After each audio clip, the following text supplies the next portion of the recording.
I don't know. I'm loving my career right now. So thank you. Because I do want to thank you is it wasn't just that you were like, hey, this is a good idea. You like I hounded you. You hounded multiple times. Yeah, I was like, when you went out to your text messages or calls, I would be like, oh no, here and comes. And there's no like benefit to me here. Yeah. I'm like, Mark, you should do this. Yeah. And you're like, I couldn't. You had already seen the promised land. I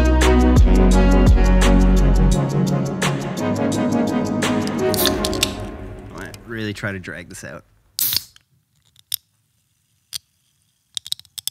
ASMR podcast with none other than Mark Bone.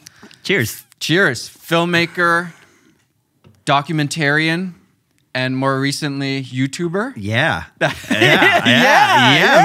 Yeah, exactly. If people don't know, the backstory here is that Mark Bone played a pivotal role in my filmmaking career. I was coming onto this podcast to say the same thing about you. Okay, so my first, I think you affected me first in that, well, I don't know about first, but you kind of like helped me get into the more legit freelance industry, Cool. I would feel like. Cool. Right? I'm glad you saw that. Yeah, like that's what you called it. Like the Energizer Bunny shoot is the one we always talk about. I know where the full Energizer Bunny showed up to set. No feet. No feet. Couldn't perform because there was no feet. Yeah, you can't shoot him without the feet. That's the whole point, you know? He does his We're block. like, no, we'll just angle it. No, can't perform unless I have my feet. I forget about that. But whenever I see you bring it up, and I'm like, yeah, those were dark times. But we enjoyed it. It brings me like humbling feelings because it brings me back to pulling out that, I think it was a C300. Yep. Yeah. And not knowing how to turn it off. And having to be like, you came over to me. Mark, how do I turn this on? And I remember in my head, I was like, did I choose the right guy? And then I was like, no, wait, I've seen his reel. It's great. And then I was fine once I knew how to turn it on. I just didn't know where the power button was. That's like me with GoPros. We were on set for my new doc, and I had Zach Bramlin was with me, and I literally came over. I was like, how do I turn this on? Can you turn this on? And he's laughing because I'm holding like full cinema package, and he's like, I'm like, I literally don't know how to turn it. Is it the right thing? Because that's a record button, but I don't know.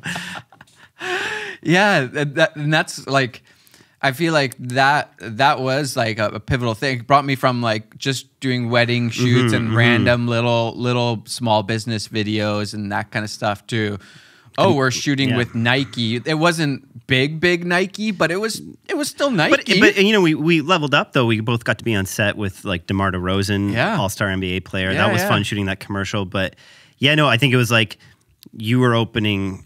No, I perhaps gave a bridge into a part of the industry you didn't. Yeah, you gave me like an intro to the agencies. Yeah, which is very important if commercial side. Yeah, if you're a freelancer, you got to be in with the production companies and the agencies, and those are the ones that are going to get you money in the end. You always want to be around people who have connections to clients. Like, I think people stress out. They're like, I don't have any clients. It's like, well, maybe go reach out to an influencer. Yeah, it's like go reach out to an influencer. They have like tons of brands they're working with. Like. That was what was cool. And then you also kind of like, I would sometimes come out and shoot weddings with you. But the big thing that you did for me is, I remember it was like actually right around, you started your YouTube channel right when we did that DeRozan commercial. Yeah. And then you bugged me for like a year. Like Mark, this is the thing. Yeah, the YouTube. And I could not wrap my head around the idea. I was like, but I'm a commercial director. But this is a step backward. I was like, backwards. I'm like, but like I'll be seen as a YouTuber. And it's funny. It's like now, man, honestly, like I'm proud to be on YouTube. Like it's not like, I remember even for a while when I started my YouTube channel, I was like, I'm not gonna post it on Instagram because that's still where the agencies know me on Instagram. They don't know me on YouTube. But it's like, I have you to think. I was just telling this recently to someone. I was like, man, YouTube has changed my life. Oh yeah, like legitimately changed my career. I thought it might squelch creativity for me, that I wouldn't be working with agencies, but I feel more creative freedom right now and more creative just relaxation. Like in the, I don't know, I'm loving my career right now. So thank you. Because I want to thank you is it wasn't just that you were like, hey, this is a good idea. You like, I hounded you. You hounded multiple times. Yeah, I was like, when you went out to your text messages or calls, I would be like, oh no, here and comes. And there's no like benefit to me here. Yeah. I'm like, Mark, you should do this. Yeah. And you're like, I couldn't. You had already seen the promised land, and I was still like, I was stuck in the forest. You know, I couldn't see, what do they say, the forest through the trees, and it was like, So no, thank you for hounding me, not letting up, because I'm having a blast. It's been so fun, and what's so cool is I'm doing the things I always dreamed of, which was like I just finished my first feature-length film, and I don't know if I would have had the time or perhaps maybe even some of the skill set had I just been stuck with commercials to be able to do that. So it's been so fun. Okay, so tell me about it. You're shooting legit commercial, basically high-end commercials. Still, sort of. I've kind of actually been just focusing more on YouTube now. So tell me about that. How did that feel? How did you make that decision to go from high-end commercials to all of a sudden YouTube videos? Which depending on the person you say it to, sounds very backwards. Yeah. Well, the journey started this way, is that I started my YouTube channel kind of like privately. So I wanted to know first, I was like, okay, I can see the success Matti's having, not just in terms of the enjoyment that you were having in work, but financially it was very viable. And the fact too that you were talking about creative freedom, that you didn't have giant clients. It's like you're always going to have clients. Yep. But when you work in the agency and commercial world, it's not just that you have one client, which is what I love about YouTube, is I can just text the one person from the company and I'm like, here's the link. They're like, and they give me a thumbs up. They're like, okay, post it. I'm like, this is awesome. Good to go. But when in the agency side, there's a creative team, there's client services, there's the president of the agency, and then it goes to the client. Yeah. It hasn't even got to the client yet, and there's 10 steps through there. And that just inherently is what happens. Like, there was commercials I did that were $2 million budgets. When people come and spend that amount of money, it needs to be approved by lots of people. So I get it. But I started my YouTube channel privately in my condo at the time, and just wanted to know, I was like, okay, if I'm doing these videos and no one's seeing them, am I still enjoying this? Like, I don't want to venture down something that I don't enjoy. And after a few months, I created like 3 or 4 and re-edited them. I was like, I actually kind of enjoy talking about, I know I enjoy talking, but I enjoy like processing what I'm learning. Yeah. And so then that's when I launched the channel, and I wanted to make sure that I did it for 1 year, like 12 months. I was like, one trip around the sun. Yeah. I think anything that you're going to be invested into for the rest of your life, like relationships or work, I was like, just go once around the sun. Hit every season. Yeah. And it's so funny because I watched how quickly you had success with your channel. I was like, I need to be at 100,000 subscribers. 12 months later, I think I was at 12,000. Yeah, so it was, but I was like, I didn't want to give it up. I was like, I'm actually enjoying this. And it was so freeing to be like, I'm only hit 10% of my goal, but I'm really enjoying this. And I could see that there was a future in it. And what was so fun was what you kept pushing me to do was, you're like, don't give up the documentaries, but talk about, like, push hard on them, but talk about them more on your channel. And I had kept my commercial world separate from my YouTube world, but when finally I said, no, this is all the same ecosystem, it's like things started taking off, and I was starting to see the creative pathway for me, which was, I'm going to create, high-end projects and talk about how I made them, but make them accessible. Was there a pivotal moment that ended up being, or was it just the journey overall? Like, was there a pivotal moment where you're like, I can be a YouTuber, or was it just like a slow burn that like? I think, well, I mean, there's a few moments. There was one when I was tallying my income between the different areas, I was like, I'm making more money on YouTube than I am in commercials. Or it wasn't even necessarily, because commercials still pay really well. That was the tough thing to detach myself from that. But the time versus results, I was like, I just spent a month and a half, and I've had to do like 16 Zoom calls. And I was like, and while I was doing that, I wasn't working on YouTube. So it's like, not just that I made X amount of dollars on this commercial, it's that I lost X amount of dollars over on YouTube. But doing things that you don't enjoy. Exactly. There's parts of it that you enjoy, but then there's a lot of stuff that you're forced into that you don't enjoy doing. I think it was when I did one ad placement on YouTube and I got paid about half as much as my day rate as a director. But it was that moment when I literally text messaged the client. They were like, hey, I'm on vacation. Can you just text me the link? And I did. And then they literally sent me an emoji. It was, I guess maybe the pivotal moment for my career was getting a thumbs up emoji. And then I was like, so you're cool? They're like, and she was like, yep. I was like, can I post it? She's like, yep. Another thumbs up. Yeah. Like, I think send me this. She's like, go nuts. I was like, wow. Are you sure? Yeah. I was like, okay, like, I could look at this like the I don't know, the bean counter would be like, well, you made half as much. But I was like, but I did about 1/10 of the work. Yeah. And you got to do it the way that you wanted to do it. They're just giving a thumbs up. And that's what I was pitching you. I don't know if you remember, but that's what I was pitching you I knew you're already making decent money, like more money than, neither of us are big spenders. So like we don't need that much money. That's not the thing. And if you're starting YouTube for money, fame, it's going to bomb for sure. Like no chance. Yeah. But what I pitched you was the creative freedom that you're going to get. Yep. That like, I noticed when I started doing work with you, the bigger agencies, and maybe I can thank you for this part also, is that like, I realized as soon as I got into that world, I was like, oh no, the future of this is not what I want. Like, this is actually only getting worse. Like you would think that, going from shooting weddings to shooting for Nike, like you'd be happy. And in some ways I was. Like I remember I shot a half day and they paid me, I think it was like $3,000 for a half day. And it was just like, we just want to cover it just in case. I was like, oh, this is insane. Like I'm getting $3,000 for a half day. I go home and I'm just like, let's go out. Let's go hang out. Let's go have dinner. Like I shot a half day and made $3,000. But the more I got involved in that, the more I realized that like I'd shoot something and I'd have no control over the footage as a DP. Like somebody else would color grade it, somebody else would edit it. I'm like, oh man, they I know they could have done that so much better. And I'm the client put this garbage in there. Like, I know. And that's what I pitched you as the creative freedom to actually do the things that you want to do.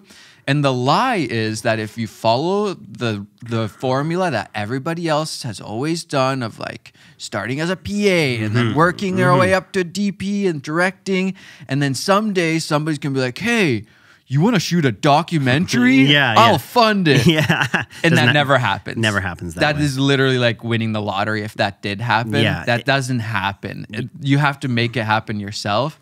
And I saw YouTube as the fastest way to making it happen yourself. Yeah. And I think early on I doubted that I had a voice that would carry on YouTube, that people would care about that.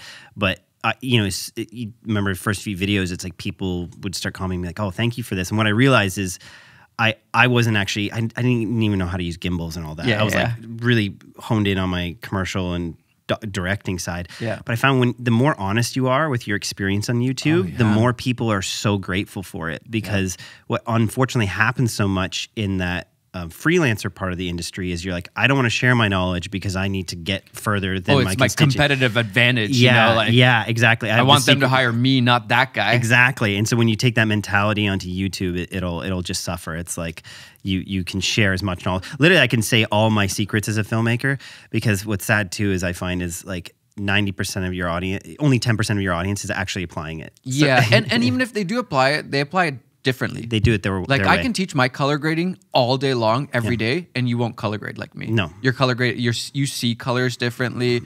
Just the way that you use the tools, you'll still never do it exactly like I do. And so that's when I realized, I was like, oh, that's perfect. Great example of like not sharing. I remember, I won't say names, but there was a dude who I thought was insanely talented here in the Toronto area. When I was like, oh, this guy's insane, like super good. And I reached out to him and I was like, hey, like it'd be cool to like grab coffee or whatever. And like we're both doing films and whatever. And he literally answered with I can like charge for mentoring hours kind of thing. And I was like, cool, man. No worries. And then later I just heard so many people say bad things about that guy. And now I have no idea. I don't know what he's doing. I haven't heard from, I haven't seen his work. No idea what that guy's doing. Yeah, I think generosity is one of the most powerful tools in your toolkit. Like it will come back to help you. That was one of the things I realized too on set with you. There was a few times where there'd be like a kid who showed up like late or a little hungover / drunk still, and that guy never got a call back. Like all you had to do was be a good person on set, my goodness. And that mattered way more than if you were like 50% better at setting up the light. Absolutely. Like if you show up late, if you're a bad person on set, like nah, you're cut. Like no chance. One of my mentors once gave me this tip early on in my career. They said, show up on time. Yeah. Like be reliable, as in like say what you're going to do. So don't overpromise, but like if trustworthy. You're like, yeah, exactly. And don't ask for money. Yeah. And you will make way more money than the person who is coming in arrogant, overpromising, and constantly demanding. It's people, like I've had people who've come out and volunteered on sets or and just been reliable, showed up, and easy to work with. And I keep getting them work because I'm like, I know when someone calls me to do a job, I'm like, I can't do that, but I know so-and-so. And then I'll be like, yeah, you should call them up because they've proved to me that they're reliable. And I also too want to kind of almost pay them back. You know? I'm like, yeah, thank you for helping. And then that person excels because they're geting more work and they're totally like, more opportunities. And next thing you know, they're way better than all the other people. Exactly. Like, there's this weird mentality right now where, and perhaps it's because the government's just given us lots of money for a while, but people are really suspect about, volunteering their time to help others. And where I think that can be a falsehood is if you're going to start a business, like let's say you're going to start a variety store, like a convenience store, you're going to have to pay to buy chocolate bars. You're going to have to pay to buy shelves. You're going to have to pay to buy signs. You're going to have to invest in order for people to come take your product. Yeah. For you as a freelance filmmaker or freelance creative in any way, your investment isn't just your gear, but it's actually getting out, like your advertising. When you show up on set and you're reliable, easy to work with, and not demanding, that is your investment, and people will want to the product is you. They'll want to buy the product. And so I think this idea is people will wait entitled being like, no, like you absolutely deserve to be paid for your time. That's not what I'm saying. I'm not saying you're not, but people don't know that you deserve that until you're out there, right? You're getting into the debate. I feel like this gets the most heated in the graphic design world. They're like, if you ever put out like on your YouTube channel, like, hey, like, want a new logo? Like, let's do a competition. People flip like the graphic. You want free. Like, I can't believe you're asking for free work. And then I do that exact same thing and like hey, let's do a giveaway competition. Like, make a video on this. Nobody's freaking out. Like, no. Like, how could you ask for fray work? Like nobody's freaking out like that. They jump into it. It's very interesting, and I'm totally like.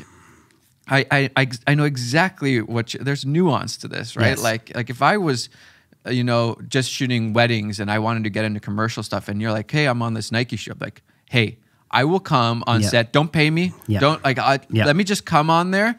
I can camera operate if you want. I can do whatever you want, like anything. And I just get my foot in there. That's worth way more than getting a crappy day rate. Like, totally. But then the 10th, like if you asked me like the 10th time, like, hey, you want to come on this Nike shoot and like no pay. And then I'd be like, yeah. Okay, like can I get a little bit of pay? Like absolutely. Then it's like Well, then it's like you're always kind of. A friend of mine was always like, when you want to look at it, don't look at a client as a one-time payoff. Look at them as reoccurring income. And I think in the same way is you always want to be thinking about the future steps. You're like, is this someone like, could I do this job and maybe charge them a little less so that they're going to want to come back to me? It's like, and then I'll have it's better to have $30,000 over the course of a year than $10,000 once. And you do it smart by like, hey, like I really want to work with you this first time. Like I'm going to give you a discount on your invoice. Always show the discount. I'm going to give you a discount because I really like what you're doing. I want to work with you.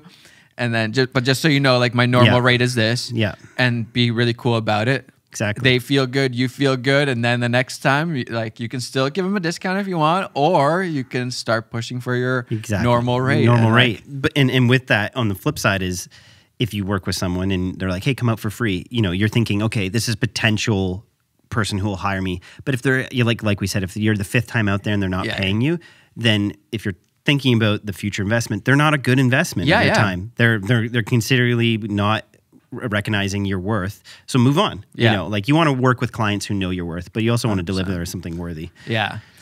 Going back to the YouTube thing, I think when I was pitching you, I had this like realization of like the hierarchy of the traditional film industry. And I think most filmmakers don't even understand. I think most people, unfortunately, all of us think about ourselves first, right? And so we think our role is the most important role. Whether you're the DP or you're the director, you're like, I'm the most important in this chain.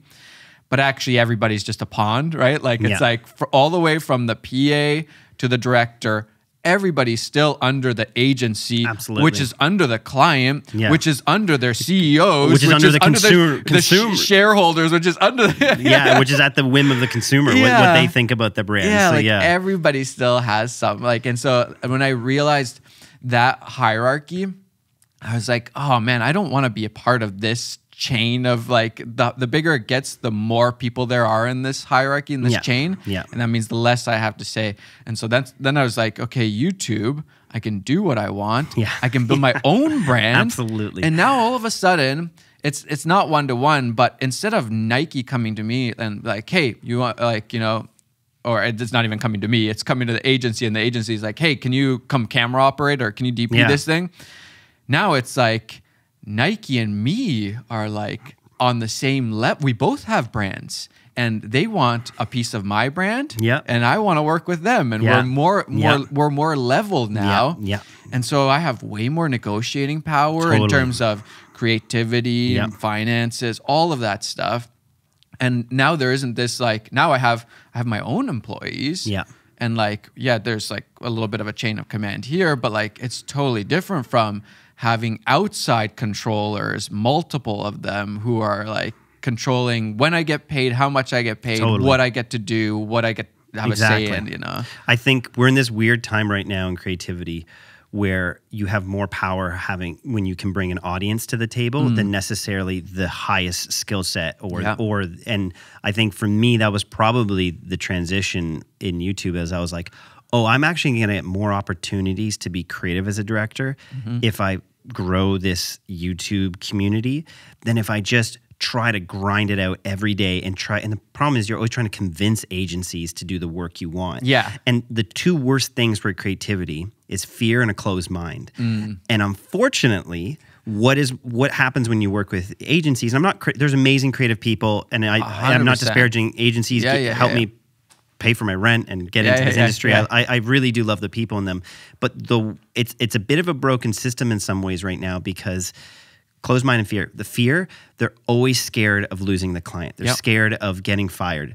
People, you don't want to do too risky, like the risky idea. You're like, no, let's play it safe. Like you're working with a collection of people who are hired by a company and they have a salary, and they're afraid to lose that salary. So they're scared. So already, exactly like you said, they're not going to take the risk. They're going to do the safe thing. And most of this is subconscious. Not like, hey, we are scared. We are going to do the safe thing. This is all subconscious. No, it comes out in that moment where you suggest something new and they go, it's like you want to work. Sometimes I find actually working with the younger creatives is depending. You either get the older creatives who have like survived and are awesome, or you get these young guys who are and girls who are just like, let's do any. They're a little naive still. Exactly. Like they still have student debt. They're like, so okay, well, I can just keep going into debt, you know. But then the other thing is the closed-mindedness is when you work with big agencies and big companies, is everyone is in a department, and that department has a singular goal. We need to get. We need to reach this type of customer, or my favorite thing is when I work with banks or certain cell phone companies. It's like we need the color red or blue in this commercial. So you have people who are not thinking about the overall project as you would as a director. You're constantly thinking about the overall vision. What's the best video we can make? They're coming in with a single goal. They're like, no, we need to see this type of person and this type of color lighting them. And you're like, wait, what? It's gonna make this video worse. Doesn't matter. We need this color. My department here is branding, and so this isn't branded the right way. I like this interview setup, but can we stick a can of Bubbly maybe in the foreground here? Like, can we? Here it is. I know we said we don't need any direct advert, but like, can we let's just put the can up. My favorite thing is I worked for this company in Europe and blue was their color. And it became a joke on set where the only client feedback was, can we add something blue? And if you look at the frame, it's like they're wearing a blue shirt. We literally had to backlight everyone blue. Like they're in a normal setting. They'd be on a beach and it's like blue backlight. Blue light. Blue, and it's like blue beach ball. Where does that blue light come? Doesn't matter. We were joking. It was to the point that we're like, if a fire truck goes by, is it going to have to be blue? It can't be red. But literally we wouldn't be allowed to have a fire truck. Lights are blue. Exactly. Everyone has blue eyes. Starting to get a bit weird. But it was those two things is kind of it was a journey last year. You're talking about different moments, but it also hit me with YouTube is I would start shooting these short documentaries. And I would just reach out to the brands whose gear I was using on those and was like, hey, do you want to be part of this? And they're excited to be part of a completed film. Yeah. And what was so funny was something a good friend of mine who's a filmmaker, I posted one of those documentaries online, and then we were talking about his film. It had gone to some festivals. And I was like, oh, yeah, it's too, he's like, we were talking about the films, and I was like, yeah, it's on YouTube. And I'm like, too bad it didn't get into any festivals. He goes, no, Mark. He goes, you just had 50,000 people view your documentary. He's like, mine's been at a film festival. I maybe had 400. Yeah. And I was like, whoa, his film cost $200,000. Mine cost $25,000, and then I hire an editor and I go shoot it myself. And it's like, you get a bunch of brands in that and you actually end up getting a budget bigger than $25,000 and you make some money. Yeah. And I was like, whoa, if I can separate my ego from my creativity, I am more free to create things that I'm more passionate about. And I was like, who cares if that film isn't getting into a festival, that short doc? It's like, I got to create it. I created it over 2 months. It's out there. More people are viewing it, enjoying it. It's impacting their lives. Well, meanwhile, I watched this friend work on the film for 2 years and 500 people have seen it. And then they have to pay money to get it into film festivals. Yeah. Like hopefully get it in front of somebody, and then nobody cares. Yeah. Like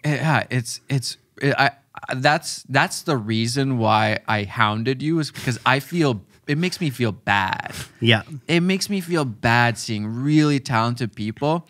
There's a few people that my whole filmmaking career, like ever since I started, I've been looking up to. And multiple times I've tried to throw a little bone, and they just don't just don't see it. And I feel bad for them that they're just stuck trying to pitch these projects that I know they have a great idea, but it never turns out exactly like they wanted because there is this other control and these other things. And they're still hoping for that lottery of somebody saying totally. Hey, what's your dream project? Let's do that. And it never happens. You've always talked about, and I appreciated that, to be the best creative, you also have to be a bit business-minded. Oh, 100%. And I watched a filmmaker who I really admire, and I was interviewing them, and they had just won one of the, I don't want to say it because I don't want to call them out, but they had won one of the biggest film festivals in the world, and they had an incredible film. And I'm talking with them, and they mentioned at the end, after we stopped recording, I was like, so what's next? What are you doing? And they explained essentially that they were going to go work at a warehouse. And I was like, oh, you're doing a documentary there? They're like, no, I'm like, I need to make some money now. To make some money now. And it hit me. I was like, whoa, like this, the top people who I'm aspiring to, without a bit of business sense, it's like doesn't matter how good you are. Yeah, it doesn't matter how good you are. It's like you still have to pay your rent. Yeah. And I'm like, it kind of hit me. I was like, wow, there's opportunities that I'm being given right now because of YouTube that I couldn't be afforded if I just focused solely on trying to create my next film. Yeah. Which, I mean, there is a certain point. Like I made my first feature this past year, and I had to just I still was able to keep my YouTube going, but I had to just put a lot of effort. There was times where I just had to go to to finish it up in LA, just went for a few weeks, and I was able to shoot 1 or 2 videos, but just sent it to my editor, but really wasn't working on anything else. Like you do have to put a concerted amount of time on certain projects. The best part is that YouTube, you're the boss, right? Like you can just, there is no, is so there true. Is passive income, and then it's a ton. I've never worked harder in my life than with my YouTube career. And the opportunities just keep coming up. So it's like just more things I could do, Yeah. It's endless. But yeah, you could I could take a month off now. I know. And I'd be fine. And then when you're a freelancer, you feel like I can't take a month off because then if I say no to these projects, they won't call me up the next time. Or they're saying yes to someone else. Exactly. Yeah. I've been replaced. With your channel, it's like, well, all right, let's start it back up. All right, took a month off. All right, we're back in it. I know it's people are frustrated with the way the industry is evolving, but when things change, it always means there's typically a new set of opportunities. Great opportunities. And I think this is a fun, unique time. And I want to make sure it doesn't sound like we're disparaging freelancing, because it's like you and I watch Netflix and these films, and you need crew on those. You need directors, you need gaffers, and not everybody is built to run a YouTube channel. No. I tell almost everybody, I'm like, oh, you should start a YouTube channel. Nobody ever does. You're one of, and you were after multiple sessions, literally a year and a half, and from much prayer on my side, I was like, should I do this?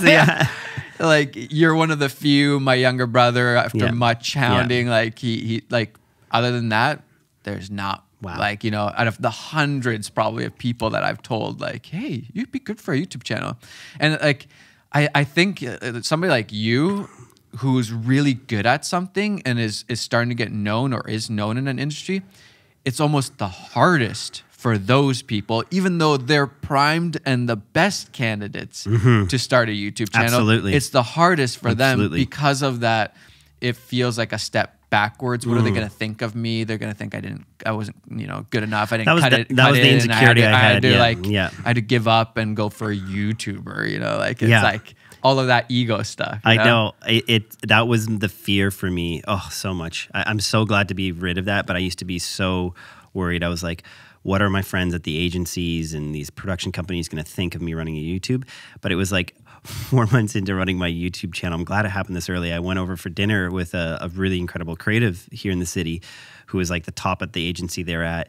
And I sat down with them and I didn't want to bring up my YouTube channel. Still a little embarrassed. Yeah. And one of the first things he said, they were like, hey, I saw your recent video about making cheap camera cinematic. Like, it was so great. And I was like, you see my YouTube? You watch my YouTube? and then the fact that he was like, I enjoyed it. I was like, I felt so silly in that moment that I was like, man, it hit me. I was like, what other opportunities am I stopping in my own life? Because I've made up a narrative of what other people are thinking when they're just perhaps thinking the exact opposite of that. And I was like, that was, again, I'm so glad that happened like 4 months into my journey because I felt much more free. I was like, okay, like I got to get rid of this embarrassing thing, because you do create an identity and you create your own story of where and how you think your career is going to go. And it's probably not going to go. Well, no, I know it's not going to go that way. Whatever you think right now, if you're in your like mid 20s or even early 30s, your career is not going to turn out the way you think it is. I'm not saying pessimistically. It's probably going to be way better. It's going to be way better. Like people have these like, my passion is to do this. And what you don't realize is that goal, that passion is probably really small. Yeah. And you won't do it exactly like you thought. It'll be like, if you keep working hard and keep taking steps forward, it'll go in that direction, but it'll be different and better. And then you're like, oh, but wait, there's this thing. Yeah. And then like I've started to describe it as like you're in the middle. And a lot of times we think that there's like one straight and narrow path. Exactly. Especially Christians think that there's like a straight and narrow path. If you step off of it at all, you're effed. Like you're screwed. You messed it up. You know, no chance. And it's actually more like you're in the middle and there's this ring around you. And it doesn't matter which direction you go as long as you take steps forward. And you might swirl around to get to that outside ring. You might walk straight.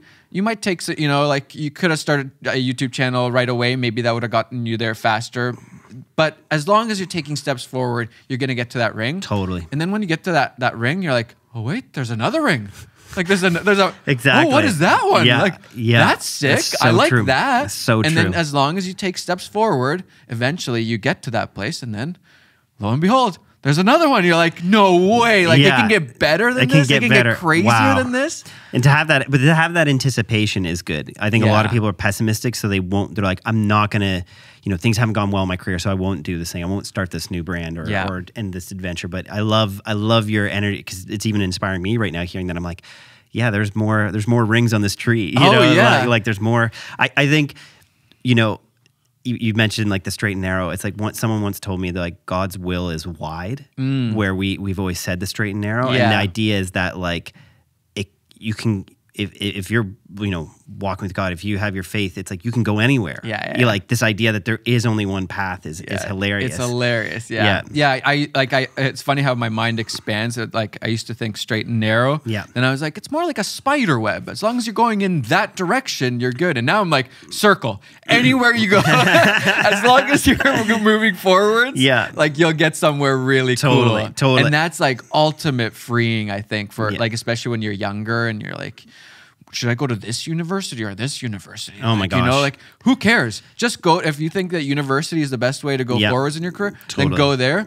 And if it's like university or YouTube, like, or learn from YouTube, like, who cares? Like, try out either, and then like just take a step forward, start doing something, and then keep going from there, reevaluate, and then just keep taking steps forward. And you'll be fine. Wherever you go, there you are. Yeah. And the the lies that you're believing are going to affect you more than the physical decisions you're making. I would say, like you said, if you go to one university or the other, if you're believing that you're a failure, you're believing that there's not opportunities, or as you mentioned this metaphor of rings, then you're not going to have opportunities. Like it always blew my mind when I was at film school how many people spent so much time complaining about the teachers, complaining about the gear. When I was there, I was like, this is an incredible opportunity. And like, and even when I did an internship in 3D, I remember everyone would complain, we got to drive all the way to Toronto and this. And we were getting paid for the internship, and they were like, it's only like $400 a week. I was like, that's our gas. This is awesome. And I was like, there's a movie called Avatar coming out. And out of the 5 people in the internship, I was the only one who went on to work in 3D. And it skyrocketed me into my career. My first job out of school was with the Queen of England. It was crazy. It was like, because she came and we demonstrated 3D. It was wild, but it always blew my mind that I was like looking at my fellow students. I was like, guys, like, there's an opportunity here. Take a step forward. Just take it. And I know a lot of them didn't necessarily want to go into 3D their whole career, but neither did I. But I was like, why not ride this wave, And it was, it brought me so much set experience, and I got to meet so many people and work on projects and have opportunities I never would otherwise. It's like, stop. Like, I find like if you're always looking at the closed doors, you miss the open ones. It's kind of, And then, like, going back to what I was saying earlier about, like, people in the end just care about themselves. And so, like, this ego of, like, what are they going to think of me if I make this decision? Nobody cares. They're just worried about what the heck is happening in their own lives. Like, in the end, like, as like, rough as that sounds, I'm not a cynic, I don't think. But, like, that's just how it is. In the end, people care about themselves first. It's like, I don't care if you, like, do this or that. Totally. Like, I'm worried about, like, whatever, like, is Kai, going to a good school? I got my own stuff to, think about. Like, I don't care about your stuff. I know. We really put a stress on self-importance to these small decisions. When probably what that person cares more about is how you're treating them. Not whether you wore baggy pants that day or straight. It's like, but we think, what are people going to think about me? It's like, I don't know. Probably if you're really stressed about, if you're concerned that like you're not, people aren't liking you, ask yourself, how have I been treating them? Rather than, I spent so much time earlier in my life, and I hope not now, but trying to impress people, thinking that would get them to like me. When what I've really learned with documentary is the more question, I have to ask, I sit there and ask people's questions. And if I spend an entire conversation just asking someone questions, at the end of it, they're like, you're such a good guy. And I'm like, I didn't tell you anything about me, You're a great listener. I really felt a deep connection with you. Mark's a great guy. And then meanwhile, I was like, and I'm glad documentary forced me to do this, because I've actually found so much more enjoyment to trying to talk about myself less, and because every person you meet knows something you don't. And it's like, it's fun to be in. I enjoy the challenge of like, if you meet someone who you're like, oh, like perhaps this person is a bit self-involved, I'm like, what is it that they've been learning? My default thing is, I'm like, what have you learned this past year? And they're like, what do you mean? Like, I was like, no, like what life lesson? Like, you just try to break in, because I'm like, people are learning stuff all the time, and hopefully I think smart people are taking stock of what's happening in their lives. I always, like, if I meet somebody new, I'm like, the usual, like, oh, so what do you do? Whatever. And they'll say a thing, and I'm like, I have no idea what that thing is.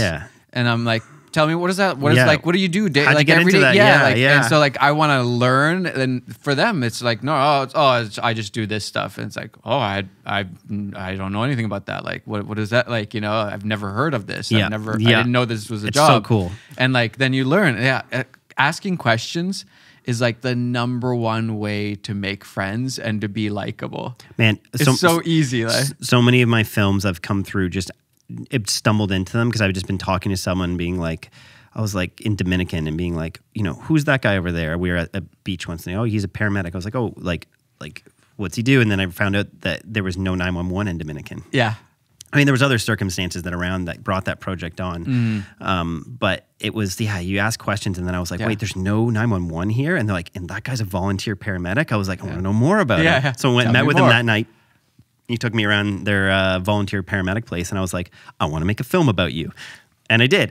and next thing you know, you're in the Dominican, I'm with you on the bunk bed, sleeping with my jacket on.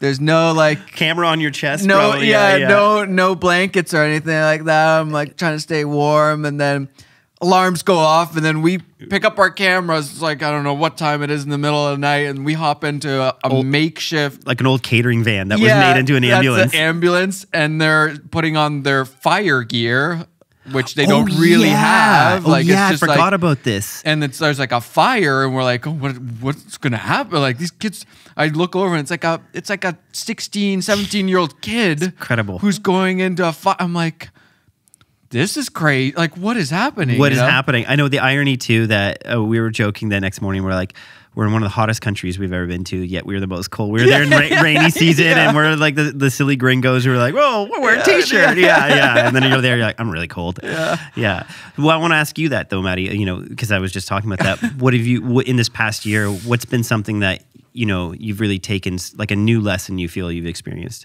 I think there's been this like journey of like, as you progress in your career, and now like I've reached success that I never thought I would reach, and so like there's becomes this like, oh man, like a lot of times I describe it as like I have this like very powerful key, and like I need to use this properly, like I need to use this thing, like I can't waste it, like I have to be a good steward of this powerful key thing.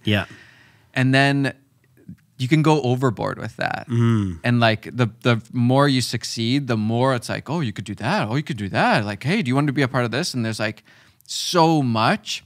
And then if you're my type of personality who wants to like go forwards and do bigger and better and just like learn, and you know, I get bored if I'm just doing the same thing over and over again. I want to be better. I want to learn something. Totally. And it leads to, you know, like, well, I've got to be more productive, and I got to be more efficient with my time. You're 3, right? I don't know what that means. Okay. People always say these. I've never done any Enneagrams. Tyler would know. Tyler would definitely know. Yeah, he would know. Yeah, I'll ask him later. So yeah, you inevitably go into this like, I got to become more productive, and I think that's also part of the culture now is like, you got to be productive. Like if you're just sitting around, busy does not like, equal successful. Yeah, though. you got to be productive. You got to be, you know, and it's really, there's YouTube channels, there's books around like productivity and all that. And then I read this one book called 4,000 Weeks, I think that's called. That's the average lifespan of a human. Yeah.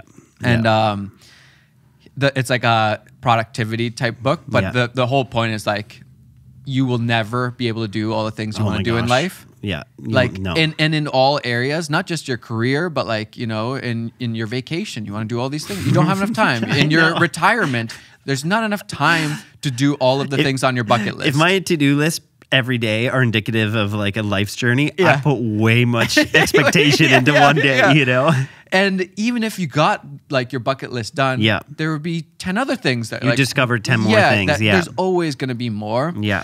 And so that's been the biggest realization lately, is that like to actually find value in doing nothing. And I was starting to get to the point where it's like, okay, listen to podcasts, like double speed kind of thing, which I still do 1.5 speed. It works. My brain's fine with it. But like listening to music was like waste of time. Like I can listen to a book, I can listen to a podcast, I can learn. I know that. I can be like, I can be using this time valuably. Forget listening to music. That's a waste of time. And now I'm like, no, man, like that's the good stuff in life, is like going to jump on the trampoline with my kid, or like listening to music and just enjoying it. Like taking a breather, going surfing, or like I've started to rollerblade again, which is back from my teenage days. I love it. Going to the skate park is like amazing. Just hanging out, talking to the kids. Like I'm like the old dude there now. Like it's great. Like it's not productive in any way, but it is.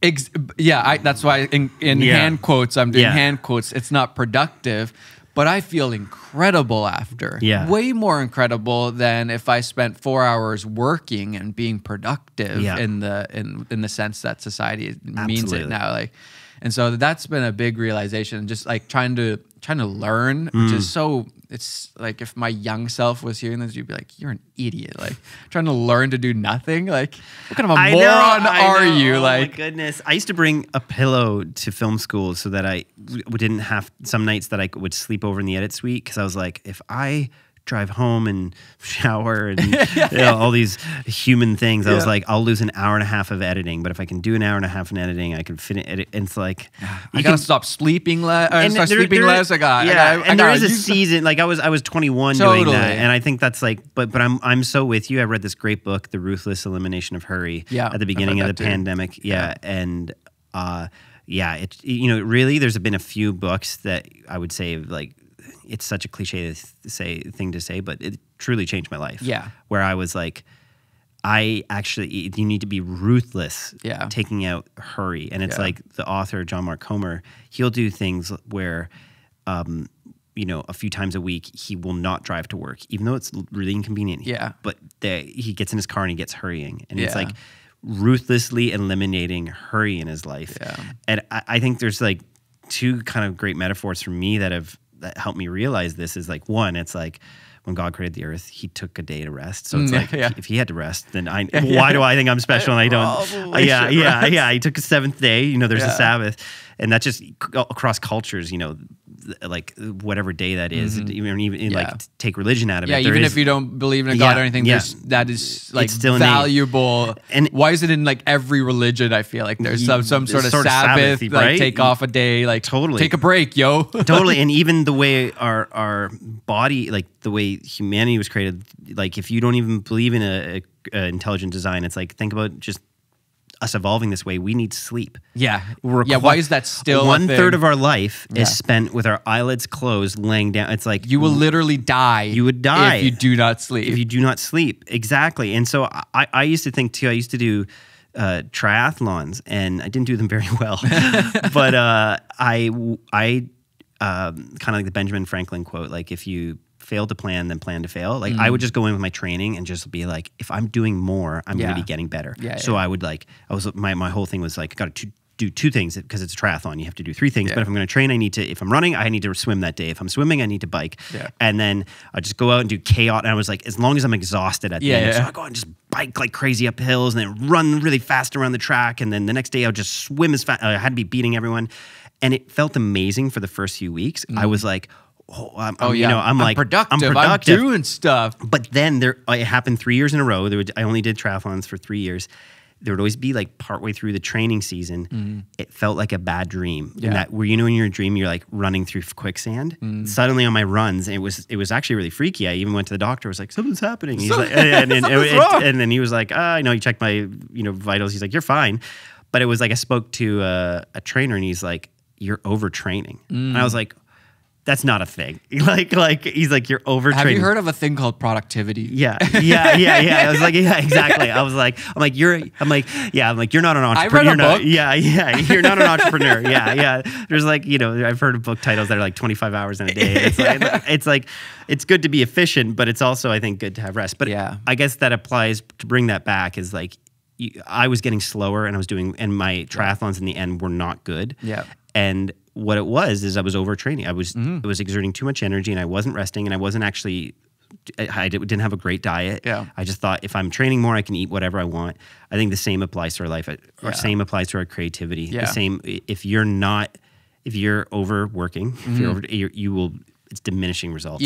You can have, like you said, a lot of results up front, but the longevity is not there. And not sustainable. You will burn out. You will hate it. Your career will be 2 years instead of 20 years. All of those things, and like nobody wants that. Like no. And if you actually think nobody wants any of those things. Exactly. Like just chill. Chill. Enjoy. It's weird. Like back at some point, at least in culture, there's like the idea of like if you're well off, if you're successful, you have a lot of free time. Now it's like if you're successful, you're busy. Like I know. Everybody, you ask them like, how you doing? Good, super busy. Like that's everybody. I know. Yeah. If you don't say that, it's like you're lazy. And there's always nuance to these things. Like you can't really do a one size fits all because like some people are lazy. Some people do need to like, hey, you need to like start working hard. And some people are working hard. They just need to work more strategically. Totally. And some people are overworking themselves. I feel like there's like there's a journey, right? And like I would say most people that are very successful, they have to really learn this, that like when you get to that part of your career, you have to learn what you unlearn and just do nothing. Like that's actually valuable for your brain. And yeah, like what the heck is the point of life if you're just slaving away, working day in, day out? You love your job, but nobody wants to do the same thing every single day in, day out, all day long. Like, no, there's so much stuff you can do in this life, like experience it, people, like experiences, activities, like, you know. Yeah, my dad has always said to me, you know, rest before rule. Like if you're expecting to rule has so many different, you know, like you rule, man. But he mean as in like to have dominion over your life, to have he's like, we think that we need to accomplish these things and then we deserve rest. I was like, you know, you deserve rest now in order, and if you don't take it, you're not going to be. I'm learning, and I really enjoy it now. It's like I get up and I do go to the gym, but I've been doing two things. I've been putting my phone outside my room at night, which is awesome. For sure. Yeah, and then also before I ever go to work, I take my quiet time to do my reading, to do my prayer, journaling.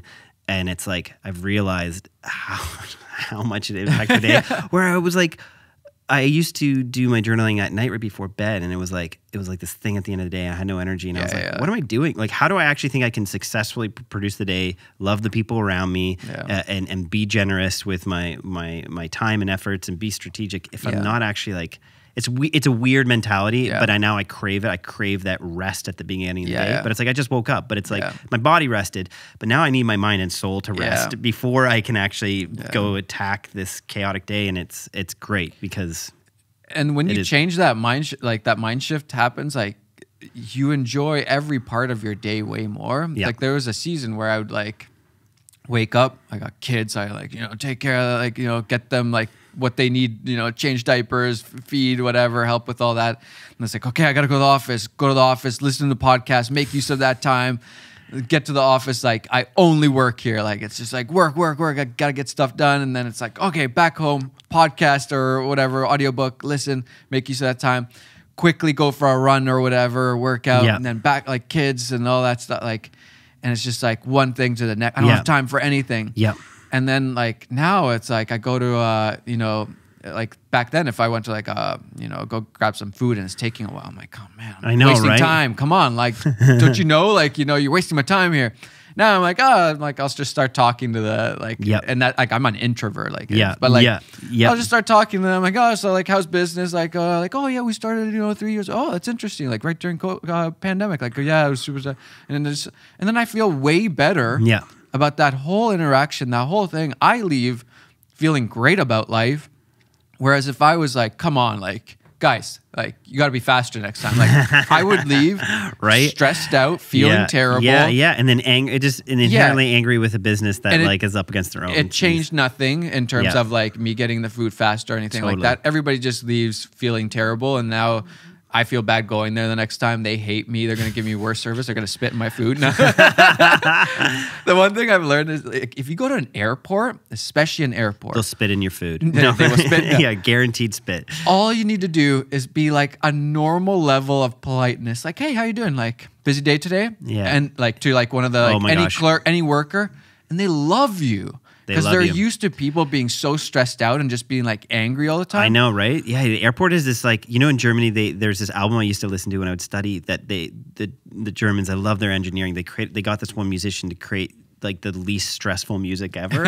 And it's like this like 3-hour album that just has like really long like arpeggio keys. Perfectly. And tune. It was like, and they used to play it in the airport because they would like to try to calm people's nerves. And so it's funny. It's like I used to like study or work to that. I gotta go find that. It's a great album. But the result of that is like, if you're just a little bit nice, you always get special good treatment. Yeah, you've always said this, and it's every time. Like there's a like I remember like I do it all the time, and every time I get a little bit better treatment than you would usually. 99%. You had this in a YouTube video once. Probably. There was one time where I there was like this older lady, like I felt bad first of all. Like this older lady, like maybe she just enjoyed her job. We feel bad for old people. Yeah, no, but like to me it seemed like she didn't really want to be there, and she probably just had to work, and I felt bad. and she was really slow, like really slow. Yeah. And like everybody was like, "Come on!" Oh, like you poor know. thing. Yeah, and then the person in front of me was, on her. yeah, they were just like they were not being cool at all, and I just felt so bad. Then it was my turn, and I was like, oh, like, hey, how you doing? Like, a busy day, right? Like, you know, I was just like making like nice small talk. By the end of it, she gave me like priority bag tags and like priority everything. I'm like, sick, thank you. Like, like, sure, it took a little bit longer to have her serve me, but the plane got to the location at the same time, right? Yeah, okay, I got my bags off first before the fool before me, like, who was complaining. I know. Like, you always get better, and that's across the board in life. Like, if you just, even the people that are just idiots, I always say, like, there's so many idiots, but if you still try to just like suck it up and like be nice, like the situation turns out better in the end. It's not worth me exerting energy that I would like to put into other areas in my life, like getting upset in traffic or that is not energy I would like to spend on that particular event. It's like I would like to keep that perhaps so when I get to the destination, I can exert that energy to be excited about my friends or to like, you know, spend a couple more minutes playing with their kid or whatever. It's like, it's like, who are you spending your energy on? And if it's on randos, like, and you're like, it's what a, no, I think the great question I always ask people when you meet them is not just like, how are you doing? Because that's like good. You know, they're going to say that. Good, busy. How's it going? Yeah. It's like when you're like when you meet the store clerk, or you're just anywhere, you just say like, "How's your day going?" Like asking a question that has to be articulated, and you'll hear most often people be like, "Oh, it's you know, it's been busy," and then it's a conversation entry. It's so great. Yeah, in that way. Going back, throwing your own question at you. Okay. What is the one thing that you've learned this year? Oh man, there's been too many. I think one aspect for me has been, I kind of insinuated it earlier, but it's if I'm asking myself when I'm making a decision, like how much of my ego is involved in this, and so I've found the more I've detached my ego, and what my ego usually means is I'm concerned about what others think. Yep. And when I take away that choice, I'm usually more free to do something I enjoy, and in the end, that brings more joy. Where when I've mostly, so I'm trying to always pause and be like, okay, so this person's asking me to do this job, and then I'm like, and I want to say no. And I'm like, okay, why am I saying no? It's like, where's my ego? I'm like, oh, do I not think it's like a sexy enough client? Yeah. It's beneath me. It's beneath me. But the more I've done that, the more effort I've been able to put into my own work, and in turn, it's the opportunities I've realized are endless. It's like so often the doors that are closing are because of my own fragile ego. Oh yeah, you know, and then I've also, you know, there's two. It's like we could do a whole podcast on what I've learned. Things Mark has learned this year. Yeah, I know it's been great. I've also just like really enjoyed kind of reshaping my mind to be thinking. It kind of hit me at an airport. I was in the priority line, but looking around everyone there, I was like, why is it that I like. This is an event. I get on the plane earlier, but this in no way affects my humanity. Like in no way am I better than anyone here right now. Yeah. And I was like, well, why is it that in this instant I think like, you know, I deserve to talk to the hostess first, or I deserve this. And I was like, don't you know who I am? I'm priority. I'm priority lane. Yeah, I'm zone 1. Like, get behind me, you zone 2 peasant. Like, and zone 3 over there. Yeah, exactly. And it's like, I've been like, I think just. It's been so enjoyable to just like, again, it comes back to ego. It's like, you know, I'm not better than anyone. It's like just because I've had certain opportunities or done certain things. And then in turn, there's less tension there. I don't know. It's kind of an abstract thought because it's something I've had to experience, no, I get it. But just being like, there's no competition. Everyone has, you know, if we were to look at a scan of everyone in the airport, we'd all have skeletons. It's like what I'm wearing, what I'm looking. Nobody could tell the no one could see what's in your bank account. Skeleton. Yeah, exactly. Like we're all human, and I think that's actually really great. It takes some of the competitive edge out, and then also too, it takes this inherent. I think just trying to still always eliminating hurry. Yeah. The hurry, which I think is attached to ego. Hurry is like, I need to be here in front of you because I'm more important, because I have more important things to be doing. That is one. I've never heard, I don't think anybody talk about this, but the more successful, the further you go in your career, the more you have to fight this. And I think it comes like even just from the like basics of like, you now get paid more for your time. Yep. So if I get paid, you know, let's say $300 an hour, and that guy gets paid $25 an hour, like, I'm more valuable than him because my time is more valuable. Like, don't you know? Like $300 an hour right here. Like, let me through. Yeah. Like, come on, hurry it up. You're wasting $300 an hour. Like, and if you don't fight that, like, it starts affecting every area of your life. Like your close relationships. You're like, no, I can't. Like, you're gonna clean the bathrooms because I'm $300 an hour. Yeah. Like, you're just a stay-at-home mom. mom. I'm more important. Right. Like, and like, there is no, like, I have so much respect for like my wife stays at home and takes care of the kids, and I have so much respect. Like, nobody's paying her to do that. Yeah. But that is a hard job with very little like gratefulness from society nowadays. It's like, oh man, like you should get a career. Like, no, like I respect it so much. And so like, if you're not fighting this, like, I make $300 an hour, like, you'll ruin everything, all your relationships, like, you'll just be stressed. You'll hate your life. And what's my dad's always said, like, what do you see a funeral procession followed by? It's never U-Haul trucks full of items, or in our case, hard drives with films. It's like it's full of friends and family. It's like that is really what matters in your life. And I think I'm so grateful to be in documentary because I get to like explore lives that aren't my own. And just what you were saying there is in my latest film, it was the one dad, I know you got to see it. His name's Jim, cares for a wife for 20, 25 years now. She's had more than that, 30 years. She's had MS. So she's in a wheelchair, not that mobile, and has 2 sons on the autism spectrum. One of them is nonverbal. And I love documentary because to me, Jim is a hero. Yeah. Like, I came into their life and I was like, whoa, I felt so small because I was like, you had quit your job and give it your dreams as a musician, and now you've dedicated every day of your life, and he does it with a great attitude, full of generosity. And I was like, I don't care, about X famous person. Like to me, Jim is a hero. Oh, it's so I want to hang out with Jim more. And it's like, I want with my career, with what I'm creating, I want to be celebrating those people, because it's like, who cares about Spider-Man? He's not a real person, but we spend the most amount of money, and it's like, not to disparage. Tell me about your life, Spider-Man. Yeah, he's not actually a good person. He's fake, and it's like, I want to be celebrating. Like, to me, Jim is a way more interesting hero, and like I need to mention all of the families in that film because they're all incredible, and they've all poured into their children's lives. And they've, in turn, their children are thriving right now, even despite, some of the hurdles they've had to overcome being on the autism spectrum.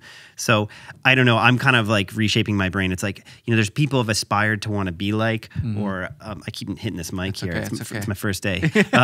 There's people I keep aspiring to be like, or you see successful people, see athletes, but I'm like, once you've met some celebrities, some of them are amazing, and then some of them you're like, like, I think Jim has way more altruistic values than is a way more fascinating and kind person. So success comes in many kinds. We're going to be measured way different at the end of our lives than we expect. But success for you. Great job on the documentary. Thank you. Appreciate it. Super good. Thank you for coming out. Yeah, I saw it on that. That was the premiere, right? That was the first screening. Yeah, that was like the first. Like, we'd done some private for the family to show them beforehand, but that was the first time in public and seeing it on big screen. Thanks, man. Where can people watch it right now? What's going to happen with that? I think we only got a few more minutes before our cameras cut out. So 10 minutes on the battery. I love that. That's with podcasts. We're rushing against back. You can plug them into the wall too. Is that the thing now? No. If this podcast is coming on when, like, soon? A couple weeks probably. Okay, it might. If 2 weeks maybe? If it's I think before like July 7th, if you're in New Zealand, you can stream During it. A premiere? Oh, stream it. Yeah, it's at a film festival there. That's an online. They're one of the bigger documentary festivals in that part of the world called Doc Edge. Really cool people. And then I can't say too much right now. We're doing the festival circuit. Secrets, but we'll hopefully be doing some screenings in Europe. Will be some in the US. What's the goal? So we want to take it through the festival circuit because it's rare to have a documentary that isn't that's evergreen, that isn't, a lot of documentaries about a political event or about a thing that's happening in society right now. But our film, autism has been around here for so long, and it's going to only be increasing. The numbers, 30 years ago was 1 in 10,000. Now it's 1 in 66. It's insane. But so in that sense, we get time to kind of, it's my first feature film. We want to take it through the festival circuit, and it in turn will help us when we go. We're working with some distributors right now. We haven't inked the deal, so I can't say their names. But what I can say is we will be taking the film to the biggest streaming platforms. And my goal is to make sure, because some people have been like, let's take it to broadcasters. There's great money going to a broadcaster, but this film, I created it to help families who are raising kids on the spectrum, and for people like you and I who are neurotypical to venture in. It's so great to see this perspective. I love it. Right. I enjoyed venturing into I was like, this is a lived experience I'm unfamiliar with. So all that to say, I want to make sure the film is very accessible in the streaming platform it lands on. And there is a tangible thing. When you make a feature documentary, it costs hundreds of thousands of dollars. So you do need to make a bit of the money back. So going to a streaming platform for a period of time, and I want to go to one that like people can access easily, whether it's like an Amazon or whatever. We'll see where we go. So if any of them are watching, you can send me an email. I'll send you the trailer or talk to my distributor. But I'm curious, has the YouTube social media played any role in like selling the documentary, whether it's to like getting it into festivals or it's still that part of the world is still a bit draconian. I mean, what was cool though was being at Hot Docs Film Festival. More and more people would be like, "Oh, this is Mark, and he has a documentary community with him." And I don't know if that's why they chose. I mean, I like to think they chose the film based on the merit. But what's been cool is I was just screening it in Montreal, and like a bunch of people came up and they're like, "When we saw your film was screening here, like we love your channel," and they're like, "It was so cool to come out." And what's really validating for me is I'm like, it's probably still some of the ego. I'm like, you see, I'm actually a filmmaker. I'm not just. I don't have the YouTube, but like, look at that. I made a legit film. Well, what's so fun is I get to take the behind the scenes onto YouTube, like we've spoken about, and you've been great encouraging me doing that, and I find so much joy in getting. But I can't wait to. YouTube is. I would say here's how YouTube helped. In the background, I can sit down at my desk for 2 hours and shoot a YouTube video, send it to my editor. And that, generates income in the background. And then I could take a year of my life to go make a feature film, And that was, if commercials were my only economy in my own life, I couldn't have done that. Oh, yeah. I could not. I would be like razor thin, And so, YouTube has absolutely had a huge impact on this. And that's what I was kind of saying at the beginning. I'm like, it's created more creative opportunities. It's so cool. That's what I was saying. That's what I've been telling you this whole time. I know, it's true. But it is so fun to have met you for the first time shooting a video that I was shooting for free. You came out for free in some random school, like tiny little school in the middle of the country. If people saw those beginnings. To now you're executive producing a feature, and I just released one. It's been so fun to realizing that like the opportunities are probably stopping at with the lies you're believing, and the lies are that, oh, I can't do this because I'm not this type of person, or I never thought I never wanted to be in front of a camera. I've always wanted to be the person behind the camera, in the background, behind the scenes. Never thought I would want to executive produce a feature. That wasn't even a thing for like none of these things. Starting company, none of this stuff. Like here you are. Yeah, not loving it. That usually means you're in the right place because you're doing it for the right reasons. You're doing it because you're realizing you're passionate about it. Yeah, that's the thing. It's just literally you see the spark in people when they find that thing, and they'll just do it day in, day out. That was for me, filmmaking. And then, like I said, the passions. That was the first, and then there's other ones that like, oh, I really like starting I want to start a company. I want to help people. I want to do this thing, clothing company. there's all these other things like, oh, I can have this passion too. Like, this is incredible. Like I can use this. Why would I just say I only have to stick in this lane? Yeah, exactly. I still love my filmmaking passion also, but I can also use it and do other ones too. Like, yeah. Congrats on all the success. Thank you. Killing it. Thank you. Glad Appreciate you it. finally full on went into YouTube. Oh, me too. Thank you again. Thank you. I mean that from the bottom of my heart. Thank you for pushing me. Send a check for right. All right, cool. Thanks so much for coming on the podcast. You'll have to come back. Tell us more about all the. We didn't even get into all the projects that you're working on. I know. I didn't tell you. You'll have to go check it. It's all on my YouTube channel. Yeah, check out Mark's channel, and we'll have you back on the podcast soon. Thanks, brother. All right, sweet.